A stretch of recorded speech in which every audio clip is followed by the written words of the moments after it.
This meeting is being recorded. We will have this, it'll be up on the CPA website, probably next week sometime, but the links will be available, so you'll be able to go back and listen to Gabby's presentation and go from there. You are muted, but please, you are welcome to drop your comments and questions into the chat box. There's a couple of spots in Gabby's presentation where it'll be easy for her to take questions, or it'll be a good time for her to take questions, and we'll try to make sure that all of that is taken care of. If you are tweeting and social media about this, use the hashtag CMC Virtual, and we hope that you will participate in that way and let folks know what's going on there. We'd like to start first by thanking our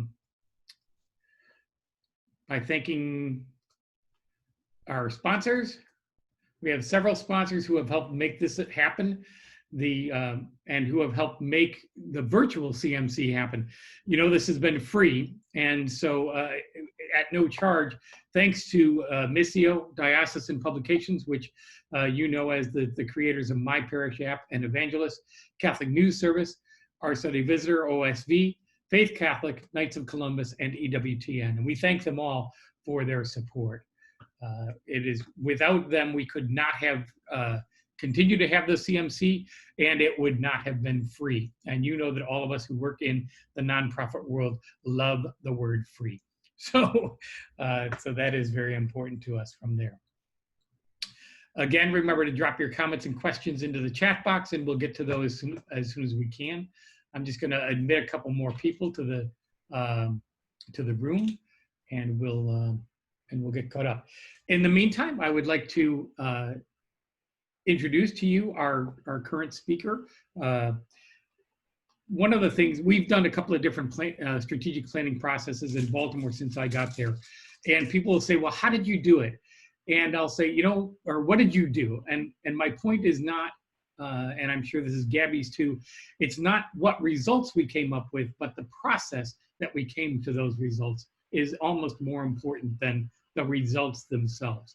But we're gonna hear from Gabby Hlavek, who is currently the Director of Communications for the Diocese of Lafayette in Indiana, as well as editor of the biweekly diocesan newspaper, The Catholic Moment. Gabby came to the diocese with over 10 years of experience in marketing, branding, and communications in both medical devices industry and in higher education.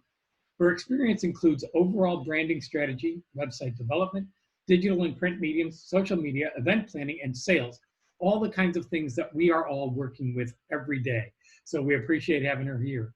At the Diocese of Lafayette in Indiana, Gabby manages the overall communication strategy and content calendar to ensure the messaging of the diocese is consistent across all platforms, including the newspaper, social media, website, and bulletin announcements. She assists the Bishop and Vicar General with crisis communications, provides media training, and coordinates with parishes to establish communications best practices across the diocese. So thank you, Gabby, and welcome. Thank you. Thank you so much. I'm really honored to be here and really glad to be with all of you. I want to preface all of this by saying, if you haven't seen the news in the last couple of days, we are dealing with a major crisis here in the Diocese of Lafayette in Indiana. And so I am not where I thought I would be today giving this presentation, which I think is probably the story of all of our lives most of the time. So I am kind of flying a little bit by the seat of my pants here and giving this in the midst of dealing with a statement that we are trying to get out at the same time. So I am going to share my screen now with each of you and kind of get going. Can you all see my presentation here now? Okay, yeah, that's awesome. Good. Thank you. So a year ago, I attended my very first CMC in St. Petersburg, and I really enjoyed myself. It was a great opportunity to get to meet several of you and to build relationships with a number of you that have served me very well over the last year, especially when dealing with situations that I haven't faced yet, but many of you had. So I really, really appreciate that and found it very invaluable. And while I was there a year ago, we were just getting ready to launch our new diocesan vision plan called Uniting in Heart 2030 Pastoral Plan for the Diocese of Lafayette in Indiana. And while I was attending the conference, I just remembered sitting there thinking, gosh, you know, if there was anyone who was here that had already gone through this diocesan planning, it would be so helpful to be able to talk with them about their communication strategies and how they launched this plan, because I knew I would just learn so much and be able to help our process along. And unfortunately, that just didn't happen. So even though we hadn't started yet, while I was sitting there, I thought maybe I should reach out to the coordinators and see if this would be an interesting topic that, you know, I could come back and share a year from now about our own process of disseminating a diocesan vision plan across a number of parishes, a large landscape of a diocese, and knowing that many of you would benefit from some of the bumps and bruises that I have experienced over the last year. And little did I know exactly what this year was going to bring, because, I mean, man, oh man, we have all faced quite the load of things hitting us. So today, my hope is to share with you one diocesan perspective of how we implemented our vision amid a worldwide pandemic, and a number of other things that have been going on within the national news, and the different communications tools and strategies that we used and are using as we continue to move our plan forward despite all of the craziness that is going on.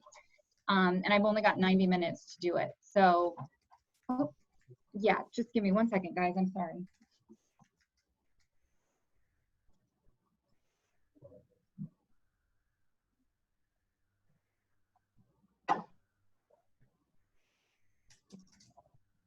Okay. My internet connection has been a little bit iffy here, so I wanted to make sure that I could reconnect if I needed to. So first, I'm going to start by telling you a little bit about me and my office and my background, and then I'm going to tell you a little bit about, for some reason, I can't get my slides to move forward. There we go. So if you got it, okay. And then a little bit about our diocese, and then I'll just jump right into the plan and kind of where we're at today. So I started in June of 2018 as the communications manager for the diocese and the editor of the Catholic Moment. But right at that time, we began restructuring our communications office to have more of a focus on our website and social media. We were just not up to the standards that most places are at right now. So we knew that we needed to spend a little bit more time and attention to get our website up to date and our social media channels. We are on Facebook and Twitter. And we also moved our paper to a themed bi-weekly publication. It had previously been a weekly publication and featured mostly CNS content. And we had one on-staff reporter, which we then moved to a strictly freelance model. So we moved the paper to every other week, and based on feedback we had received from across the diocese, we recognized that they wanted to hear more about what was happening within our actual diocese as opposed to some of the national news that they could get from other outlets. So we started to build relationships with these freelancers who were spread out across our diocese to help start bringing diocesan stories to the paper. So our team now within the Office of Communications consists of myself, our content producer, who is focused pretty much inherently on the content that goes within our paper and managing those freelance relationships. We have a social media and website coordinator who manages all of our social content and website content, but works in conjunction with all of our different departments to make sure that website content is up to date, along with the content producer to make sure our social media content, matches what we're putting out in the paper, and an administrative assistant. So we have a really small but mighty team. We all work very wonderfully together. I can't stress enough how much without them we would not be able to do what we're doing. And we meet weekly to make sure our content and our strategy is all on point together. So a little bit about our diocese. We were established in 1944. We broke off from the Diocese of Fort Wayne. We currently have 61 parishes with 77 active priests, and our new 2030 Diocesan Vision Plan, Uniting in Heart, that I'll be talking about today, will result in 29 pastorates with 29 missionary pastors and or administrators and 71 active priests, since we will have several that will be going to retirement upon August. Our diocese is about 10,000 square miles. That's comprised of 24 counties stretching from north central Indiana Illinois to the Ohio state lines. So this is just a little map of kind of what it looks like.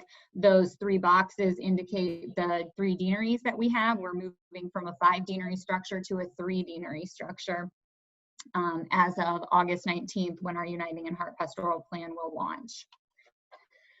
So that's a little bit about kind of the resources that we're working within the Office of Communications, and a little bit about our diocese. And now I'm just going to kind of tell you about the plan and this entire process of how we got to where we are now. So in 2014, which was long before I started, we conducted a number of parish surveys that took place across the diocese.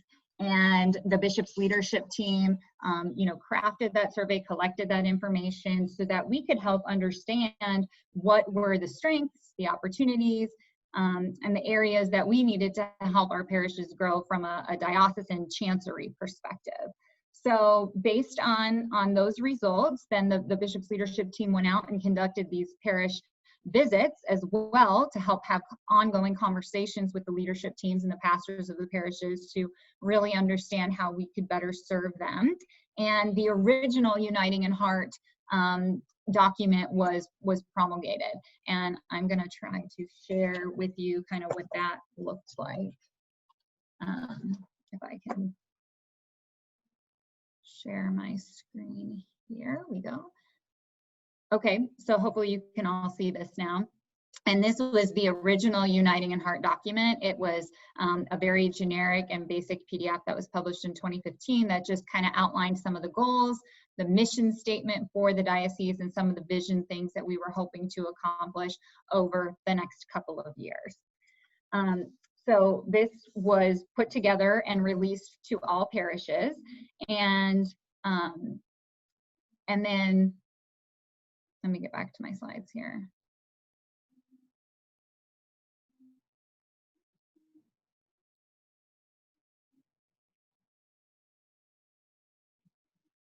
And then they continued kind of these ongoing visits to each of the parishes that helped to result in a reorganization of the Chancery Office and some professional development opportunities that were able to be offered to not only the diocese, but also to these parishes and their leadership teams, because we recognized that there were just areas that people were kind of struggling with or needed some additional training. In 2018, at the discretion of the bishop, the diocesan leadership team then partnered with Partners Edge, who is a consulting firm that has done a lot of this sort of diocesan planning and visioning with other dioceses. They helped us to conduct kind of an in-depth data analysis research study on what our current demographics were across the diocese, what our parishes and schools looked like in terms of kind of a current reality.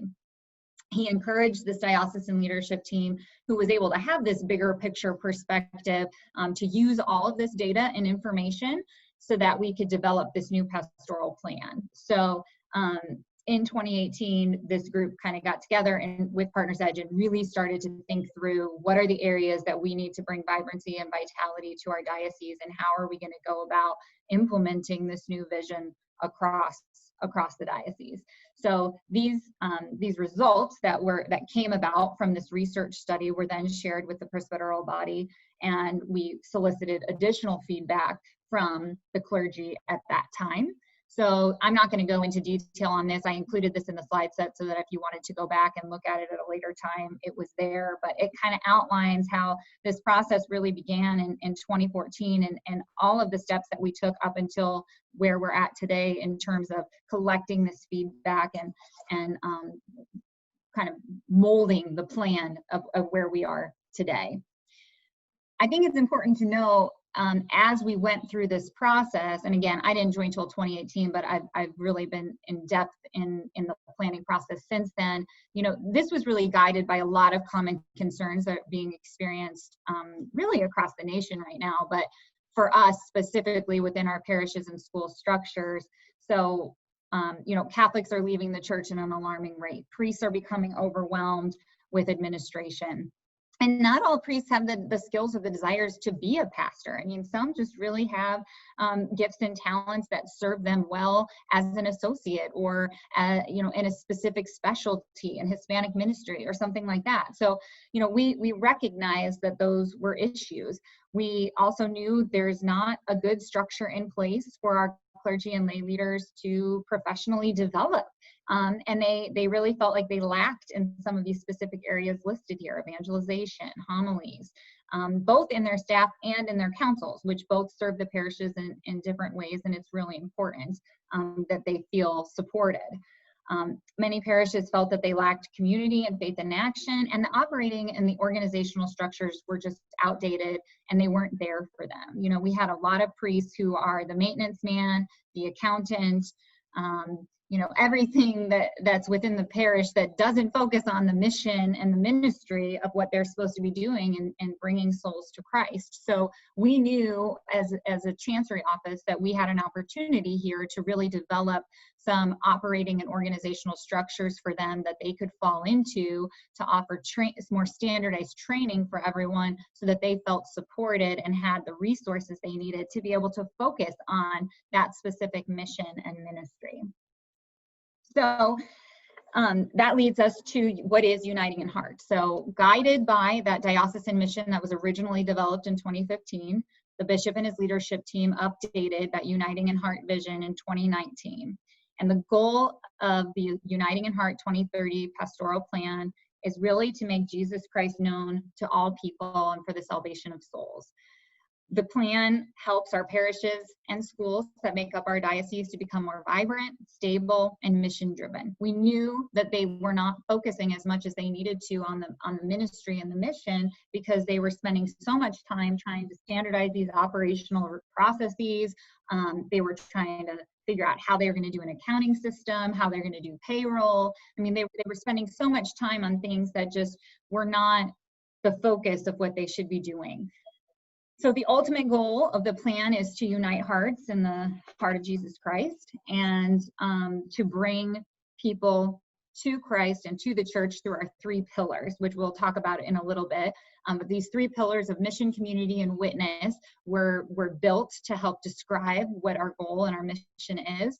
And we also knew we needed to implement this new pastorate structure that was going to, in some ways, kind of bring groups of like parishes together so that they could share resources and ministries and better serve the people of a geographical area.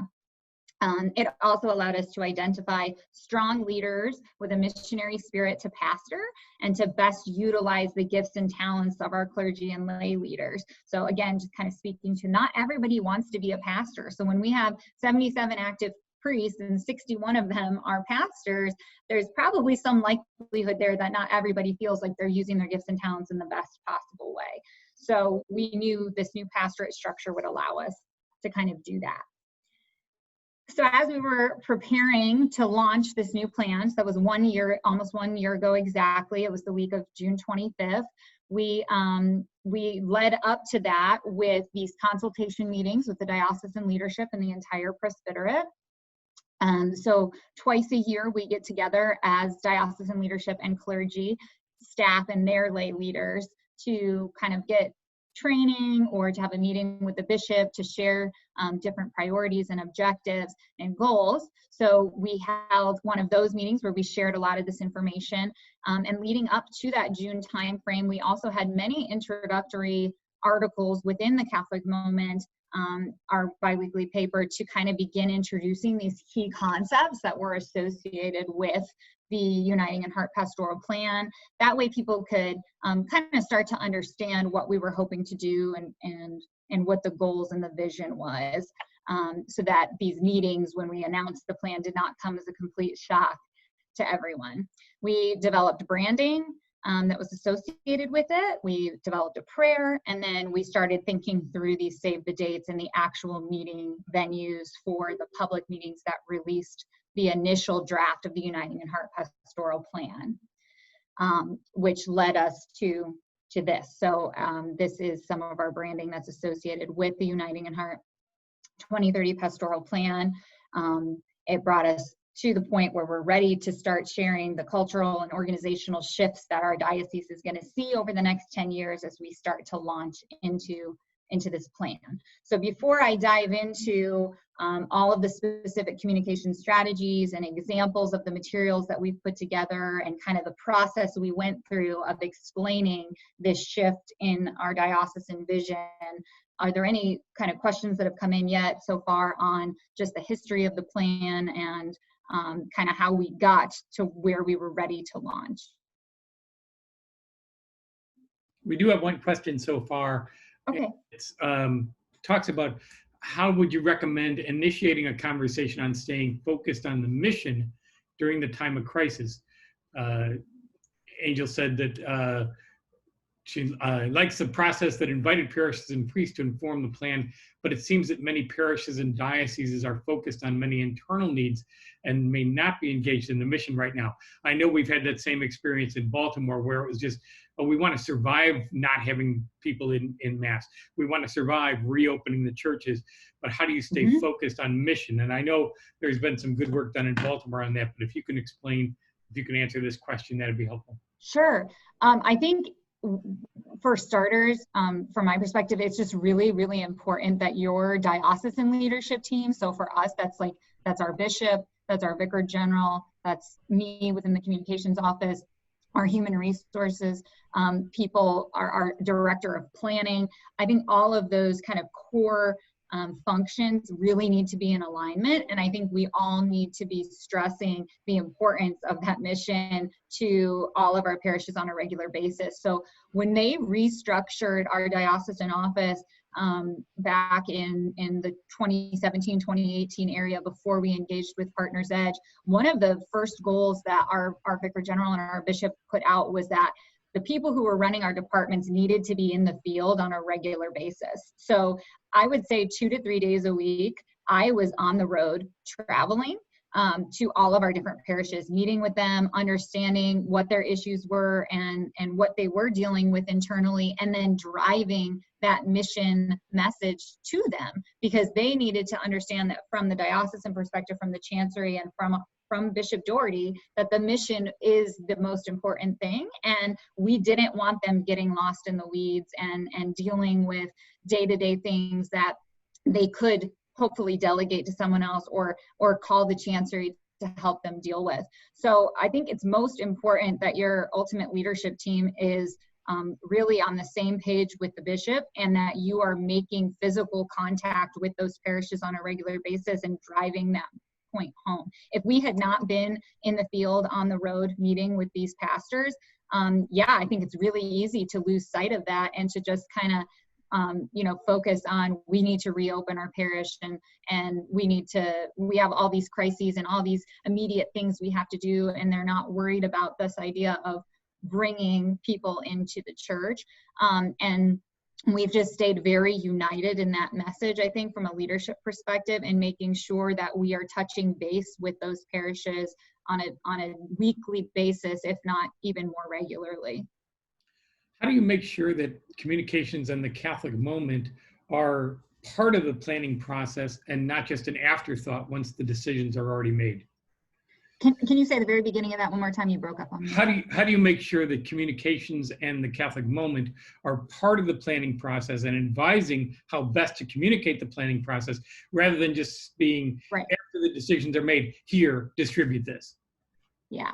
So I will say that a lot of the actual initial plan that was released in June, and I will show June of last year, and I will show you kind of how we released that. It was mostly of an internal discussion. I mean, the feedback and the consultation that took place was with clergy and lay leaders of our parishes. And it was not open to the public at that time. So we knew having too many hands in the pot was not going to allow us to get to a decision-making point. And unfortunately, that's just the reality that we're in right now with 1 million Catholics within our diocese. There's no way to be able to adequately listen to every single concern. Now, once the plan was released, and we'll talk about that in a little bit, we did solicit feedback, and we went through all of that.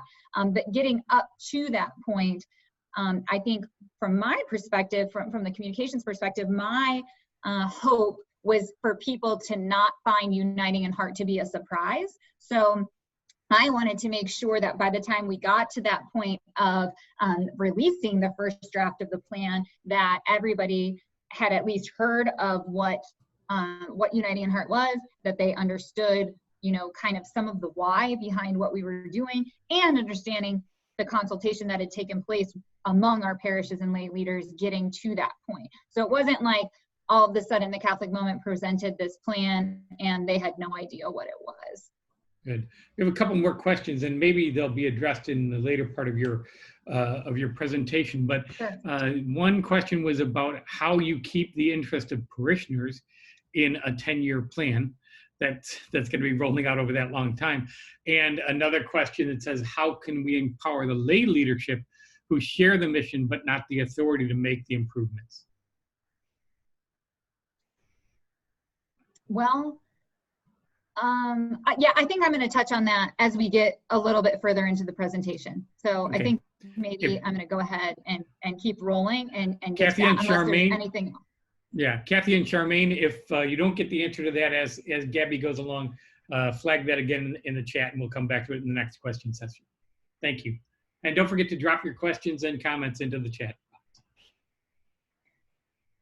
Okay, so I just wanted to put this in the presentation again so you guys can go back and look at it again later. This was our Uniting in Heart, is our Uniting in Heart pastoral plan prayer card. And this was shared with everybody as we engaged in these meetings. So the very first step of the communication plan, beyond those initial columns that we had in the Catholic Moment, kind of between end of April, May, and June of 2019, were these deanery-wide meetings. So our existing deanery structure is 5 deaneries.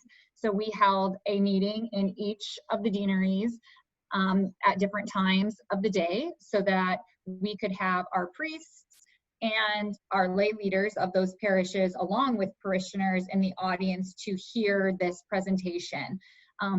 The presentation went on about the different data analyses that we did, the surveys that were conducted, and the research behind the plan, so that people understood what our current reality was and why we got to the point that we were at, and the core values of the plan and what that vision looked like for those ongoing 10 years from 2020 to 2030. We took that opportunity to share that 2-hour presentation, and then following the presentation, the priests with their leadership team, so they were kind of, for a visual, were placed at circle tables at the front of each of the meeting rooms, and then we had row style seating at the back of the rooms that the parishioners were sitting in. So we took an opportunity to have those circle tables collect their strengths, opportunities, and weaknesses associated with the plan. And then the groups that were in the back of the room, they just kind of broke into their own little subgroups. And they were able to write out and discuss as a group, what they thought were some of the benefits of the plan, some of the weaknesses of the plan, and things that they thought we could maybe tweak or make better. We passed out the prayer cards that were associated, that I showed you the PowerPoint slide of before. They were just kind of, they're long and skinny cards. And then we also had feedback cards with the same branding that we handed out that had the opportunity, in case you didn't get to include something in that sheet, or you thought of something after the fact or after the plan had been released, they could submit information through an email address, a web form on our website, and there was an automated voicemail phone number that people could call and leave a message if they wanted to. So following those deanery meetings, which took place the 25th, 26th, and 27th of June across the 5 deaneries, we allowed 4 weeks for that collection. Actually, I think we ended up at about 5 weeks by the time we shut everything down to collect all of that data and feedback from our parishioners and priests and lay leaders. And we collated all of that feedback into executive summaries. So Partners Edge did take the sheets that were at each of the deanery meetings, and they collated all that to come up with key themes and recommendations that were submitted into an executive summary. And then I personally took all of the feedback that we got through the email, the web form, and the phone number, and put that all into an Excel spreadsheet. And then our core leadership team for Uniting in Heart got together and reviewed every single piece of feedback that we received. And that took some time, you know, I mean, so people were a little frustrated, I'm going to say, between, you know, the beginning of July and October when we re-released the plan. But going through thousands of pieces of feedback is time consuming. And when you don't have a huge staff to do it, we needed to be able to make sure that we were discerning the right decisions and that we prayerfully reflected on all of those pieces, that so that we were really listening and making the right choices. So that was kind of how we did that. Initial launch was through those deanery meetings, and then on the 28th we digitally released our online version, which I'm going to share with you now so that you can see what that looks like. So we digitally released this on June 28th, and then it was our print edition on July 5th. So we made sure it was available online, and then a week later it was sent out to all of our households that have a subscription to the paper. And I'm going to flip through this with you because we spent quite a lot of time on the plan and the graphics and the content that was included in this. As I mentioned, we went to a themed publication, so every one of our papers now has this focus on column on the left-hand side that talks about whatever our theme is. So our theme for this particular edition was specifically the Uniting in Heart Pastoral Plan. We started with an article that I wrote myself just on the release of the plan. And as you can see at the very bottom there, we had that feedback channel on a lot of the pages so that people knew exactly where to go. And this is the bishop actually at one of our meetings talking about the plan, doing the introduction there. He wrote a column. The prayer card is over here on the left-hand side on these next two pages. And then these are our three pillars that I alluded to earlier of mission, community, and witness. As we built these graphics, we wanted to make sure that we had the ability to kind of break them down further. So for social purposes, so we at least here have kind of the mission column, community, and witness column, so that we were able to pull those things out and use them on social media and through the website on a smaller scale. We talked a lot about the current reality, the why, a lot of that data that was involved here, and then what that vision for 2030 looks like, and what we were hoping to bring in terms of health and vibrancy to our diocese moving forward. We tried to use a lot of both text and graphics because we know people kind of digest information differently, and we wanted to make sure that we made that available for everybody. We had definitions, so this idea of a pastorate was new to our diocese, and we knew that that was going to take some time for people to understand what that's going to look like. And there's some hurt associated with maybe a parish that's been a standalone parish for a long time, and now we're asking them to partner with another parish, and what does that mean for their cultural identity, and what does that look like as you function moving forward. So we wanted to explain what that meant both in text and a visual perspective. And then we released the maps. So we had shared all of these maps during those deanery meetings, and you can see the three deaneries here. And then each of these crosses, I know I can't really point, but each of the black crosses represents a parish, and then the green triangles indicate what that pastorate is going to bring together. So if it's got three black crosses and then it's around a triangle, that's those three parishes are coming together as a pastorate. We also included a lot of the data that was shared because we just knew people were going to want to dive deep. So I know these pages are hard to read from here, but you can zoom in on them on the website, and they were in the print edition, like I mentioned. This talked about the current sacramental load, how many priests were currently assigned there, how many masses do they have, how many families do they have, and what was the ultimate mass schedule going to look like potentially for that particular pastorate, because we knew we had too many masses in too many places and not enough people attending those masses to really suffice for that to keep happening. So we suggested in these data numbers what we thought those mass times were going to look like. So it allowed people the opportunity to kind of see that. And then these were two kind of zoomed in maps of the areas that were more densely populated, so they could see that. Excuse me. We had 12 standards for consistency and vision, so that everybody could understand kind of what was guiding this Uniting in Heart, 3 pillars of mission, community, and witness. These were the kind of constants and standards that we wanted to implement within all of the new pastorates. And then I did take the time leading up to this to reach out to 3 other dioceses who had gone through a strategic planning process and talk to them not so much about their communication strategies as much as just the fact that they had done this and what it looked like for them, how many parishes were they maybe combining or grouping into pastorates, and just to kind of let our diocese know this is happening. Like, we're not crazy. Strategic planning and visioning for the future is something that needs to happen, and there are other dioceses who are already doing this, and this is how they're going about it. So I talked through kind of what that looked like for those different dioceses and where they were at.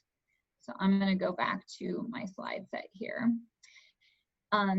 So like I said, that was released right after those deanery meetings. So people saw this large presentation, and then they had this available to them online. And then 5 days later, they had it in their mailbox so that they could really dig into that. And then we could start to collect all of that feedback. I'm going to touch on the October edition as we get a little bit further.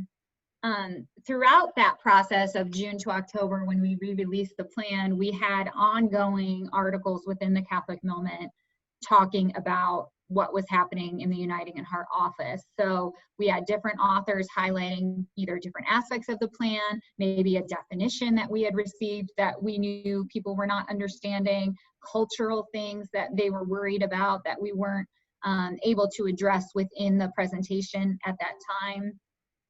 Talking about new assignments, that was a huge piece of this, is that everybody knew their priest was probably going to be moved, and how were we going to address that. Just ongoing conversion and transition, and trying to get people to prayerfully come into the plan, to really let the Spirit move them and help them discern how this was going to impact what they knew their Catholic Church to be. And we also had frequent columns from the bishop that touched on, on current events, but also on the plan, so that he was having kind of a continuous touch point with the people throughout that process. Additionally, in October of 2019, we started a bi-weekly bulletin announcement about Uniting in Heart that went out to everyone. So I mentioned that twice a year we try to get together as a diocesan leadership group along with all the pastors and their leadership teams. So at a September meeting, we mentioned to them before this final draft of the plan was going to come out that the Office of Communication was going to be providing the bulletin announcements. And it was pretty well made known by Bishop Doherty that he expected these to be within all of the parish bulletins. Now, that being said, I mean, you can't force anybody to do anything that they don't want to do, but we tried to make it as easy and as foolproof as possible. We provided these bulletin announcements in color. We provided them in black and white. We provided them in English. We provided them in Spanish. And we also had just a text version, because I know that some people just don't have the ability to include a beautiful color graphic, or they may not have the space to be able to put in a JPEG. So we even had just a Word document of just the text that they could copy and paste into that. And we had actually a pretty good success rate. Most of the parishes within our diocese send the bishop a copy of their bulletin every week, and we have an opportunity to look through those. And so I would make sure to kind of flip through and see if everybody was using them. And for the most part, we had a very good adherence to having those in every other week. We also built out an entire section of our website that was dedicated to Uniting in Heart throughout this process. I'm going to go ahead and share that with you as well, so you can kind of see what that looks like. This is kind of the landing page for it. So each of these sections then have the information associated with what was released in the paper and in that presentation. So our 3 pillars is in a text form here, and then we have a download for the infographic there that they can click on in case they wanted to use it for social, or they wanted to be able to look at it in the pretty beautiful colored version. During the process of collecting all that feedback as well, we recognized, you know, there's a lot of questions that are coming in. And so we took that as an opportunity to create a frequently asked questions page for us to be able to address most of those, so that if we got questions, we could point them back to kind of a general, consistent message. That also helped us lead to the development of this lexicon that the bishop asked us to do. We were able to kind of mold those 2 documents together, between answering these frequently asked questions and then also kind of defining what those different terms meant, which was really helpful because, again, it provides a consistent message. And it also, in terms of content, was really a nice tool for us, because if we had a bulletin announcement week that maybe we didn't quite know what to fill with, we could pull a definition from the lexicon and be able to put that in there and kind of use it as a placeholder for content. Gabby, we have a couple of questions. Yeah. Maybe you can address. Sure. Nicole wants to know if you can give examples of the diocese's response to feedback that you got via the feedback cards. Was it surprising in any way, or did it result in changing any of the rollout plans when you got feedback?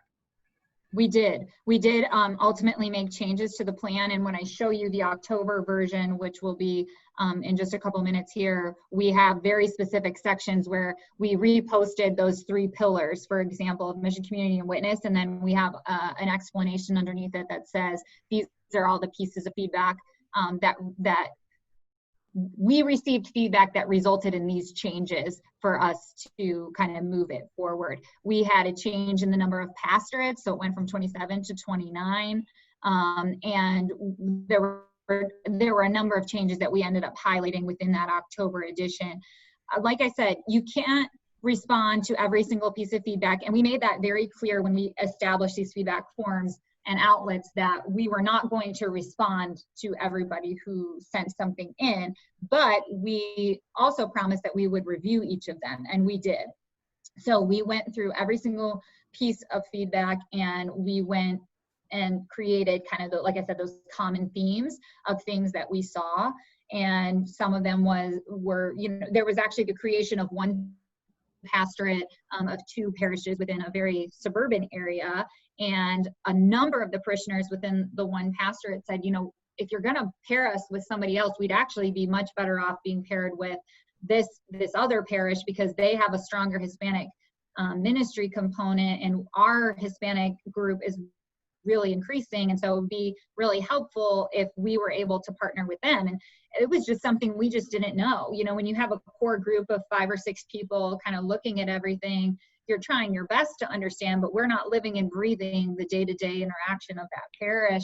And we came to find out that we're actually sharing Vacation Bible School material with the lesser fortunate of the 2 parishes, because it was helping them out with that community.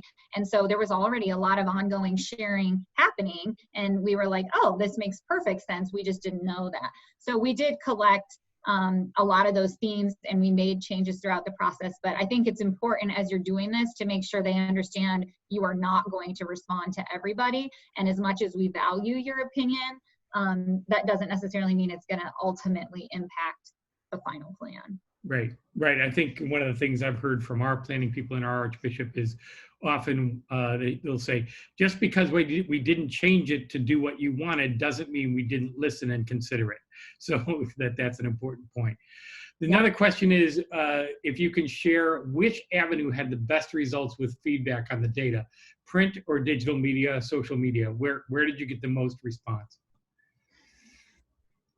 The most response we got was through the web form.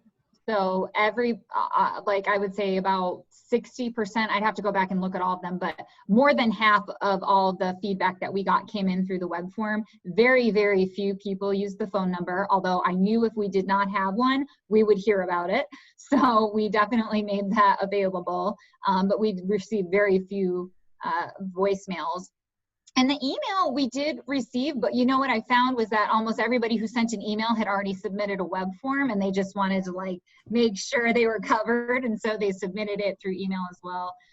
So the web form was probably the most common. We did actually receive a number of written letters. That surprised me, even though we have a large population that does prefer print communication. We definitely received quite a few letters, and we kept those in their own file, and we did read through those as well. They just weren't a part of the kind of collated Excel sheet that we put together. And not a lot of people shared anything on social. I mean, we've had comments, don't get me wrong, but we didn't get like a lot of DMs that would direct messages that would say, oh, this is how I feel about the plan. People really utilized the 3 forms of feedback that we had open, and the web form was definitely the most popular. Very good. Thank you. Okay.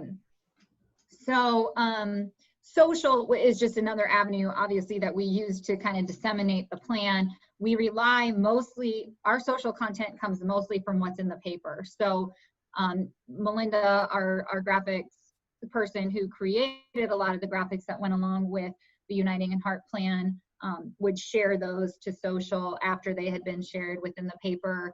We also shared all of the columns that had been included in there, the different stories. So we just repurposed content that we had used within the paper or on the website for social. I can't quite remember if we used any of the bulletin announcements in that way, but I know some of the definitions that we had as a common themed question we addressed as well in that way. So continuing on the rest of the kind of updates that happened throughout that process. So between June and October, we were discerning all those pieces of feedback, trying to figure out what that final plan was going to look like. We released that updated plan in October, like I alluded to, based on the feedback that we had received, and we made changes to some of those different pieces. And then from there, we kind of just kept the ongoing communication of weekly bulletin, bi-weekly bulletin articles, the ongoing columns that were included. And then in March of this year, right before the COVID pandemic hit, we released all of the updated clergy assignments. So I am going to go ahead and share with you just what those additions looked like, just so that you can kind of get a feel for that as well. This was the updated, oh, can you all see this now? Did I share? We're seeing the cover of the October 2019 okay. Catholic Moment. Great, thank you. So in October, we were actually in the process of wrapping up our 75th anniversary. So for this issue, we kind of used it as an opportunity to look forward and look backward on things we could celebrate over the last 75 years, and then things that we were looking forward to over the coming 10 years. And I do want to say, you know, we're calling it our 2030 vision, understanding that it's gonna take time to get to there. You know, that idea of how do you keep people engaged over those 10 years. I think we've certainly kept people engaged because things have shifted and changed so much over the last year, and there's been a lot associated with the plan. But I think in order to keep people kind of engaged in what's happening, we need to keep all these communication outlets just ongoing. So even though we might feel like, oh, our work is done because we released this plan and now everybody understands what the 3 pillars are and what our vision narrative is for the 2030 plan, that doesn't mean that we stopped communicating. So we have just made an effort to make sure that we're keeping people engaged through different pieces of content that are kind of being released on a regular basis. But so far, we haven't really struggled with that because the priest assignments were such a huge piece of this, and everybody was really anxiously awaiting that release. But anyways, I'll just touch on this very briefly. Question that came in before you go to that. Oh, yeah. So it sounds like they weren't, the decisions weren't a done deal and you were able to communicate that effectively. But did you also meet with local secular media or their editorial boards about the process? Or was this just kept within the Catholic community? It was not. We were prepared to talk to local media if that should be generated or happen. We were a little, you're always going to have a segment that's not happy about change. And so we were worried that there may be some people who would, have some negative things to say about the bishop or about this new plan moving forward. And we were prepared that they might go to our local Journal and Courier, which is, our local Lafayette paper, or the Indy Star down in Hamilton County. So, but we strategically did discuss with the bishop, I don't think we should seek them out and make this widely known unless we feel like we need to respond to something.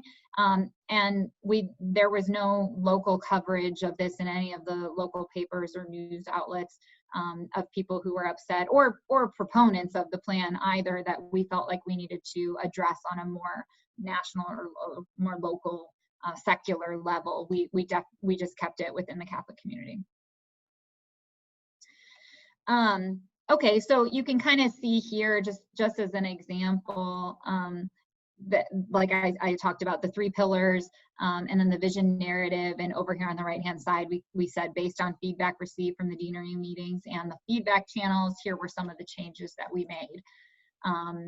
We also shared again kind of what the results were, what the change management phase was going to look like, how we were preparing, how we were going to implement it, and then that ongoing phase. Also, as a part of the process, we recognized that because the clergy assignments were going to be such a big deal, the bishop decided to change his current priestly personnel board to become a clergy personnel advisory committee that then included lay leaders or lay staff as a part of that, which had never happened before. It had always just been a group of priests kind of determining those things in the vicar for clergy. So as a part of this whole uniting in heart shift in culture and shift in organizational thinking, that was changed. And then this idea of a regional business center where we might be able to really help some of these pastorates that are more rurally focused or rurally located. That we could maybe support them by having kind of a group of administration together that would be able to assist them. So we knew we needed further definitions based on the feedback that we had gotten, and also to just introduce these concepts to people. So we used that. We shared the updated maps, which then outlined the new pastorates that had not been established previously, so that everybody could see what had changed. And we also, at the very first part, we thought we were going to have 2 Hispanic ministry areas. And over time, we realized that we didn't need that. We really actually needed the focus ministry within each of the pastorates. So that shifted as well. And we shared a timeline. In hindsight, I would not do this because people hold you to a timeline and they see things published. We did at the very last minute change this to quarters. We had it in months, and we thought, oh, if we do quarters, that gives us enough wiggle room to be able to adjust things. But as we know, with COVID-19, you can never anticipate what is going to happen. And so I probably would have maybe listed this out as these are some next steps and next phases that we need to go through, but maybe not tie ourselves to specific dates. But again, hindsight's 2020. And I do think people appreciated the idea of trying to understand what we were hoping to accomplish. And then again, this was the text that was associated with, these are the new pastorates that were established and why. The Hispanic ministry area that was changed, and kind of the reality of our greater Lafayette area that we knew was going to need more collaboration than we originally had anticipated, which was actually a really interesting feedback piece. You know, our Lafayette area, which is where the chancery is located, and the cathedral has 6 parishes, and we were amazed at how many people wrote us and said, you know, maybe it should just be one big pastorate, because so many people within the Lafayette area actually bounce around from parish to parish depending upon, you know, what their kids' extracurricular activities look like and what they have going on, you know, that particular week. And so we did not and ultimately do that, but we did end up partnering, creating pastorates of some parishes within that area because of that feedback. So I think those are things that we just did not anticipate seeing. We have a couple of questions. One relates to that clergy assignment from Green Bay, Wisconsin. The Kathy's tri-parish community is relinking, and she's interested in how the 21 parishes in Green Bay affected by transitions are processing their priest transitions. And so maybe you can speak to how some of these assignments were received. She's also seeking some wisdom in their mission, and she's looking forward to meeting her new priests, but it's all new.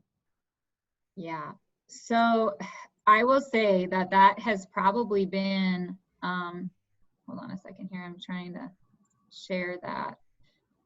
Yeah, here's our, hopefully you can see this. This is the March 22nd edition that we announced the new clergy assignments. That has probably been the touchiest thing that we have done thus far. And this happened right amidst the COVID-19 pandemic. And so, you know, I have some slides at the end that talk about lessons learned, and, you know, but you can't predict the unexpected. So, I mean, in hindsight, was this the worst possible time for us to probably announce these clergy assignments? Yes. But we were pushing so hard to get these done because it was not just impacting our external audience. I would say more so our internal audience of the clergy, who were so anxious about knowing that they were going to be moved, you know, that it wasn't fair to them to postpone what was going to happen ultimately anyways. So I would say we had a duty to let our internal clergy audience, you know, be aware of what these changes look like as soon as we possibly could. And the external audience then ultimately learned of this a couple of weeks later. So I'm going to tangent just a little bit here, but we had that creation of this clergy personnel advisory committee, like I mentioned.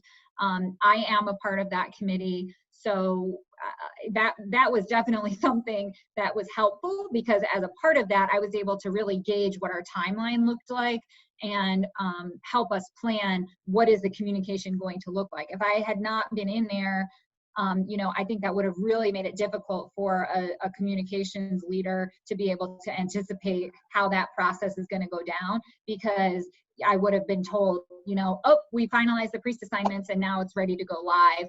And that would have really hindered our ability to do it as clearly and as expertly as we did. But throughout that entire process, I can't stress enough how important transparency is. When we had those clergy personnel advisory committee meetings, at the end of every one of them, we sent a memo to all of our priests.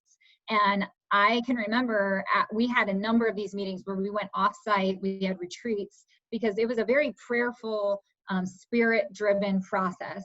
And we knew we needed time to discern and to think and to pray.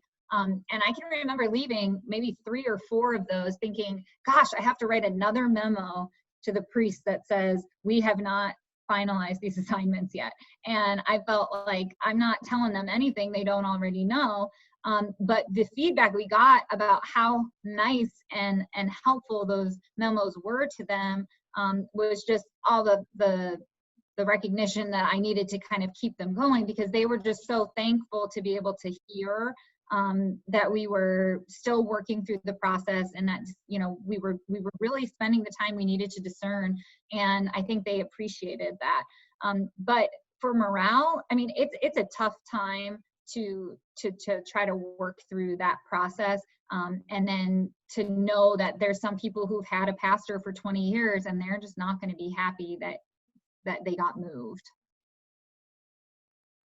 I'm going to flip through these pages just briefly so you can kind of see what we did. Good, and then we'll cover a few more questions that are coming in after you do that.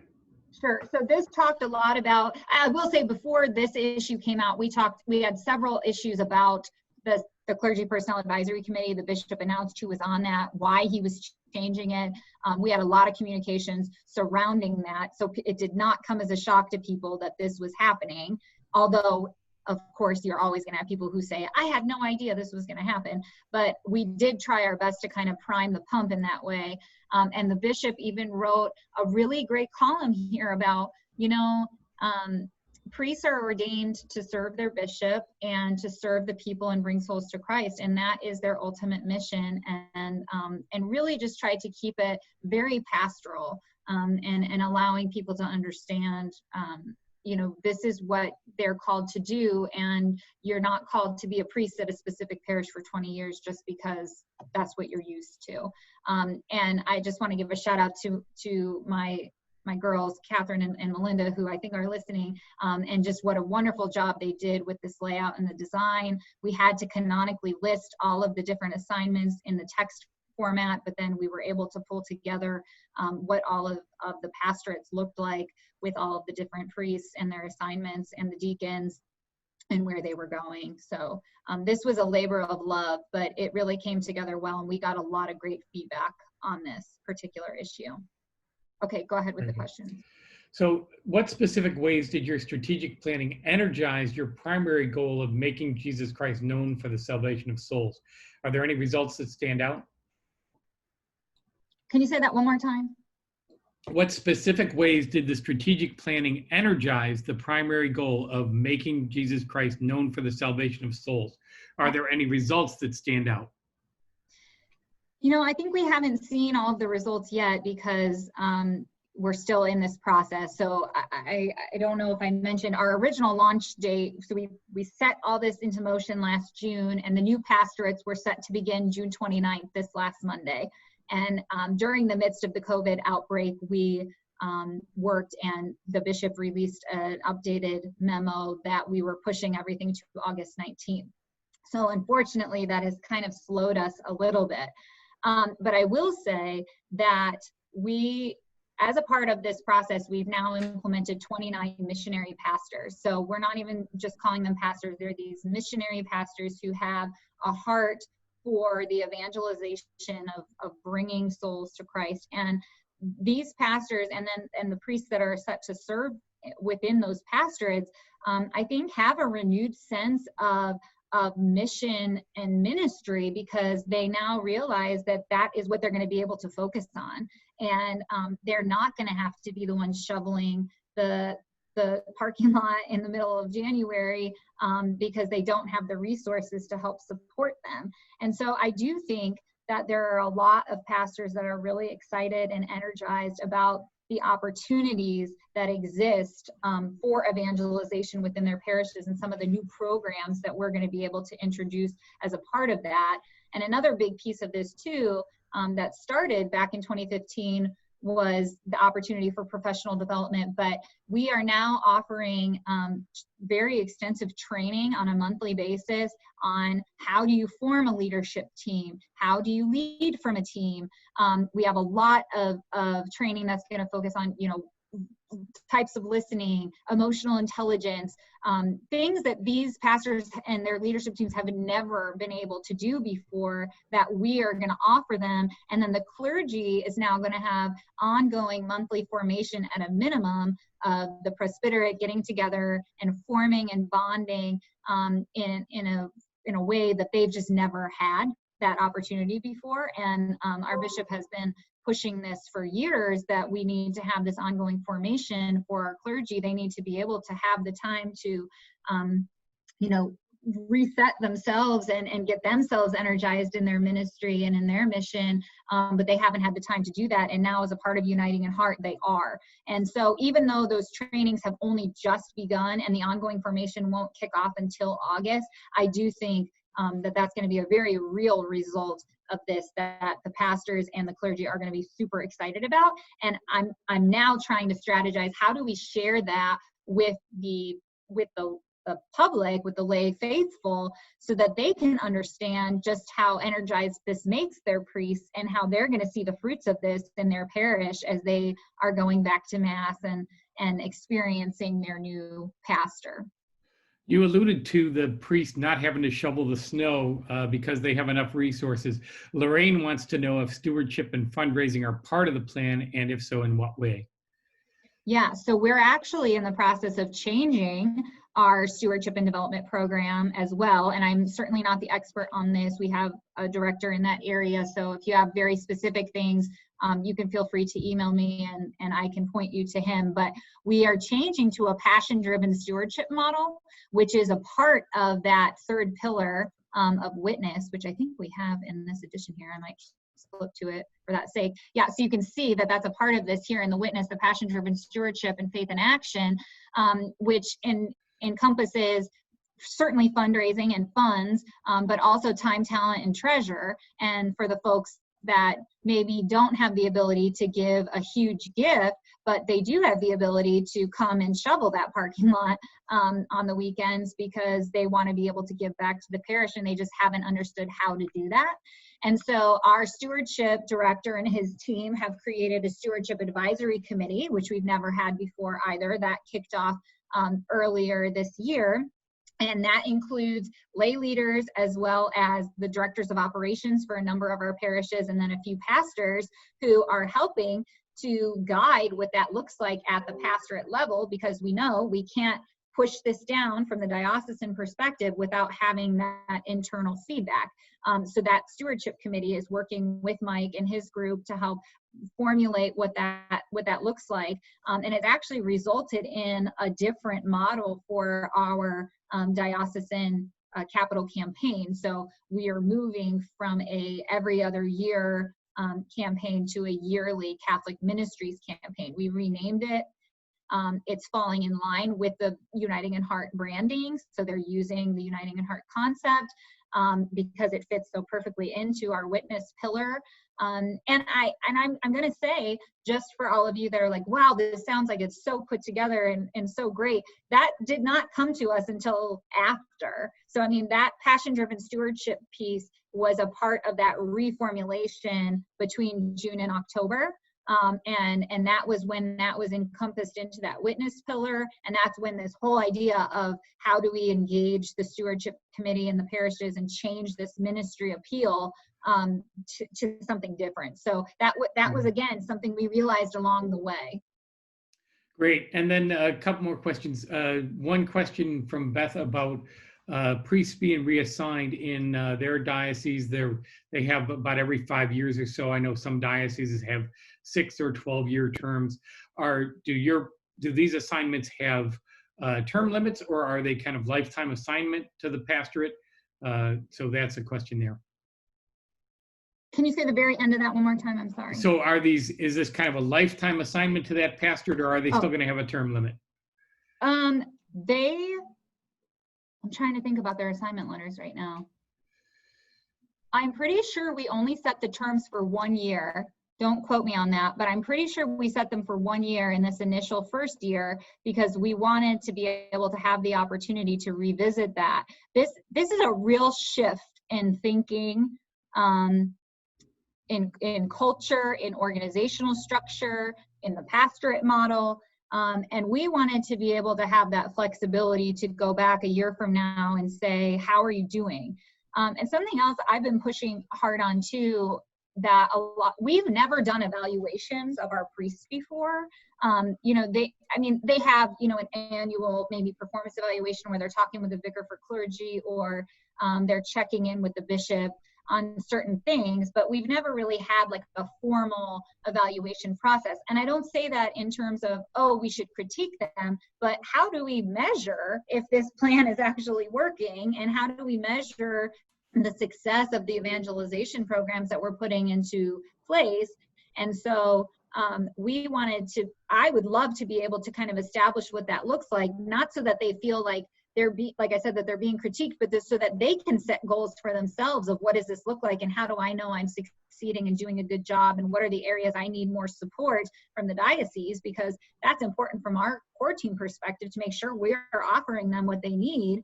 And so a year from now, we'll be able to kind of look at that and say, you do really well in this particular rural parish, or no, we actually think your gifts and talents could really be better utilized in a larger parish. And so that gives us the flexibility to kind of go back. Very good. I have a question about your regional business centers. I know in Baltimore, we have our development office has regional development directors, and the finance office has regional comptrollers or controllers who can go around and help parishes. How is those regional business centers structured in Lafayette, and who oversees the activity? So that is still a work in progress, and they have not been stood up yet. I think we are hoping that we can have some that will serve out of the Lafayette and kind of Fowlerish areas where we have more rural parishes that need that support.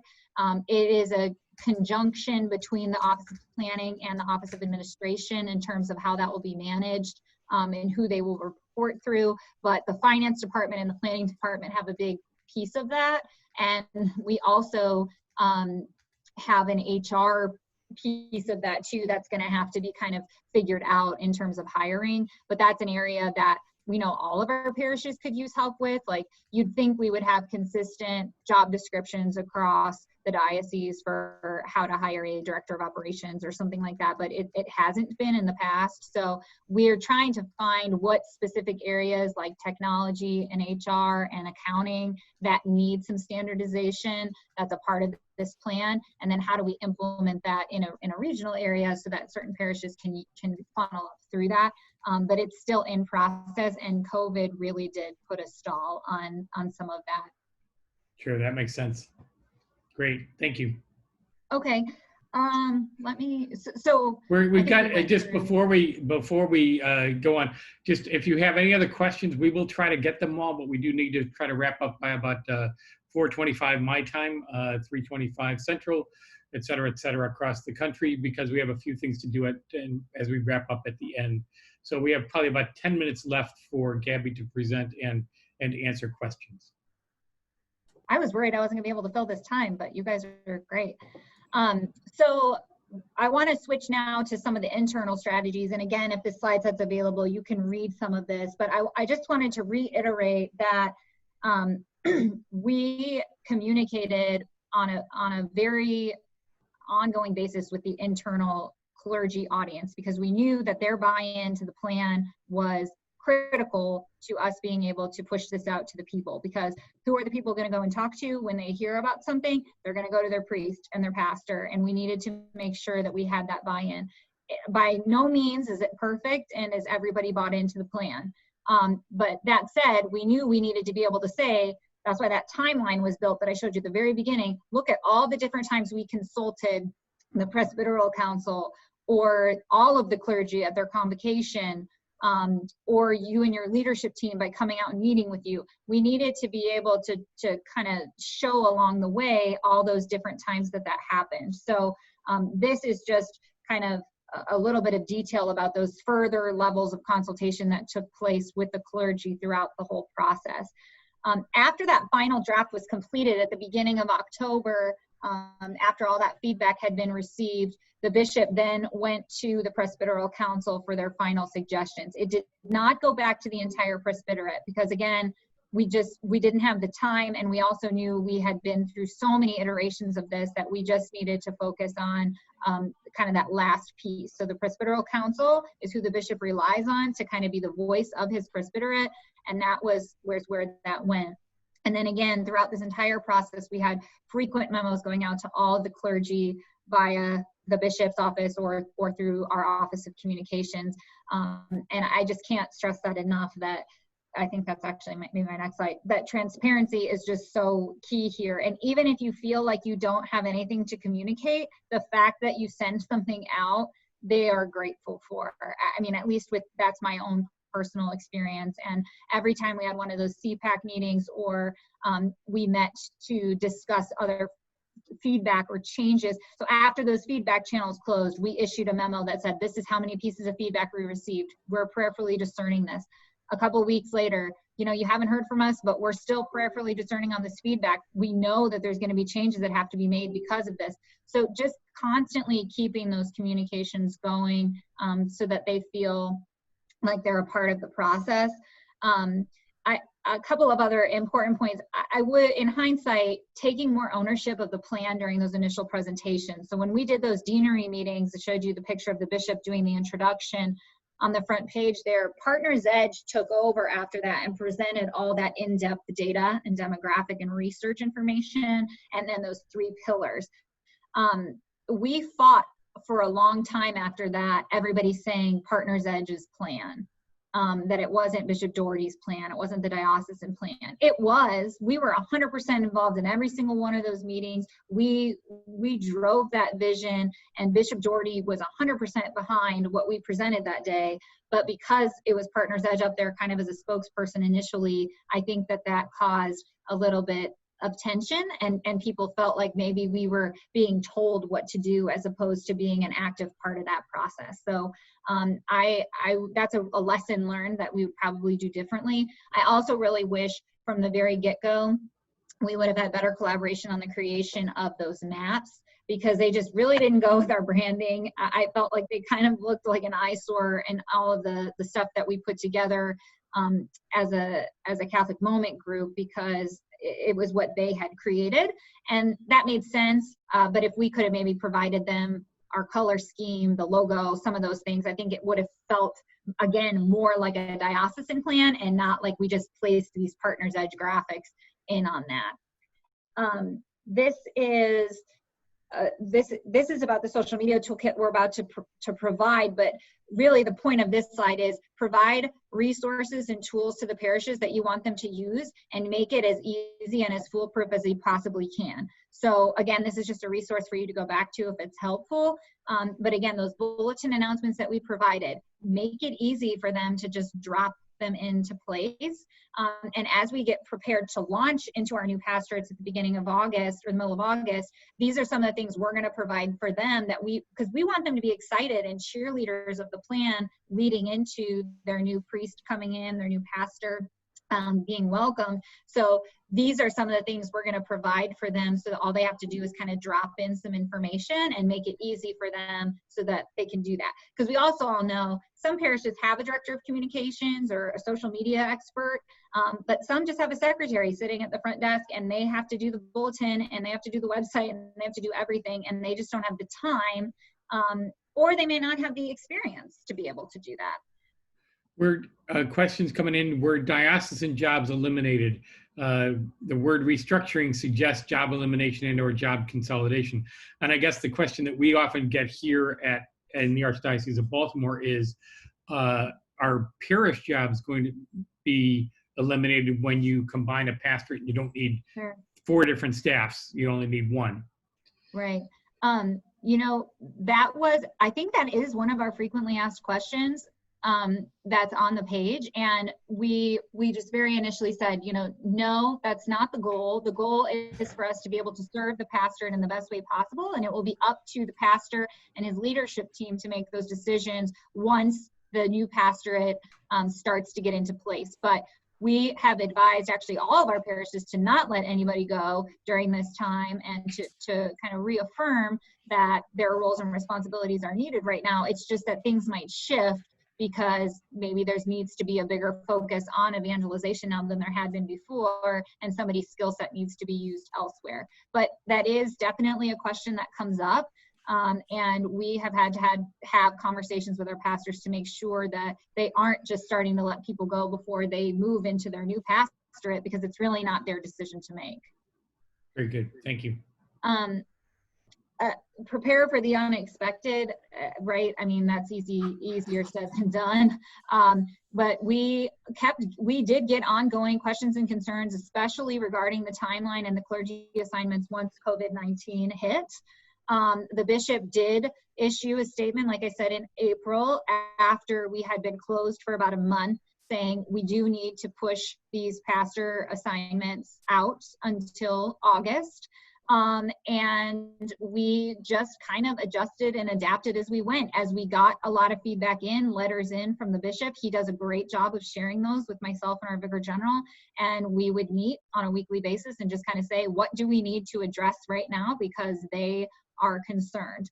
And that's what we did. And as COVID really started at the end of March, beginning of April, we did stop the bulletin announcements. I mean, listen to your people. They weren't all making bulletins every week because they weren't having public masses in our diocese. So instead, we moved to weekly videos that I would go in and shoot of Bishop Doherty, talking about how are we going to celebrate Easter? You know, I mean, yeah, the plan is huge and it's essential to our vision and what we're doing, but at the same time, we needed to be relevant and real in the current crisis. And so we stopped what we were doing and we adapted and we changed.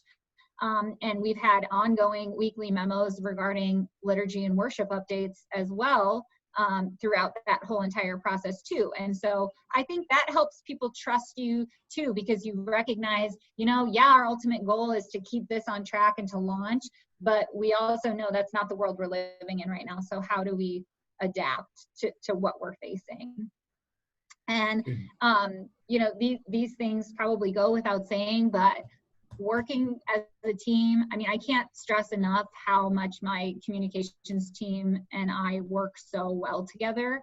And it's just been an amazing opportunity to get to know them and to work with them through crisis.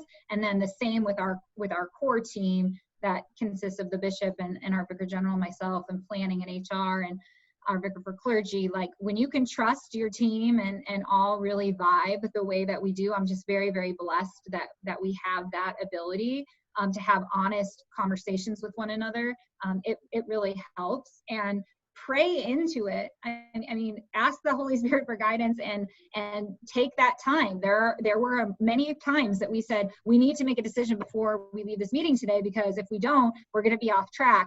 But when we got to the end of the meeting, we knew we all need to take some time and go and pray about this right now. And we're just going to reconvene again in the morning, because we knew we couldn't make a rash decision. And I think people appreciate that. And if you can communicate that and be transparent about it, you're going to make a connection with the lay faithful and with your clergy that goes a lot further and speaks volumes. Very good. Thank you. Any other questions before we break? The timing is almost perfect on this. Thank you very much, Gabby. If you want, you can use the little reactions button to send a round of applause or a thumbs up. We do appreciate it. Thank you very much. So that's helpful there. You know, the one thing, I don't think I shared my email, so I don't know if there's a way to do that. Yeah, I can drop it in the. We can drop it in the chat box. Okay. Go ahead. GHLA V as in Victory EK at dol-in.org. Okay, that is in the chat box. If anybody wants to grab that dot, getting a couple of comments here. Thanking you very much for this. Keeping parish staff on time during this time of transition because they're needed. That's also good. And going to prayer before making a decision is really important. So thank you very much for your time. I'm going to take back the screen from you. Yeah. And I'm just going to share a couple of things as we end. You know, you probably have heard, like I have, a million TV ads these days from folks saying, "Oh, you can defer payment for 90 days, and we'll still, you know, and then your loan can last 60 months, 84 months, whatever, till the cows come home." Well, the Tim Walter and the folks at the Catholic Press Association and the board have decided to make it an even better offer than that. They are giving 6 months free for new members. So we hope you have enjoyed this free conference. Again, thank you to our sponsors from earlier in the day. But you can join now and you get free for 6 months. You don't pay until January 2021. So essentially what's going to happen is you're going to get 18 months of membership at a 1-year rate. You receive the Catholic Journalist, which is the monthly newspaper. You get a press pass or a member card. You get access to webinars and listservs, and you can enter the press awards in February. Once you pay dues in January, you can enter the next round of awards. So that is a good option for you folks. Staff members, an 18-month rate would be $66. It's going to be only $44. Individuals, parishes, diocesan, and communication departments have members, and if you're a publication, there's no charge until for July to December, and the memberships start at $343 and go up depending on circulation and other things like that. Remember that there is more to come. The Memorial Mass is coming up soon. The awards are tomorrow. There's another session and regional roundtables tomorrow as well. So that's where we're going from there. Please keep in touch, and if you want to go back and watch this, you can do that. We will, and we'll have the chat and the workshop recorded for you and up on the CPA site probably later this week. So thank you very much, Gabby. We do appreciate all the experience you shared from the Diocese of Lafayette in Indiana, sorry. And thank you for sharing that process and how much went into that. Thank you. Thank you. Tune in tomorrow. Actually, tune in about a half hour for the Mass.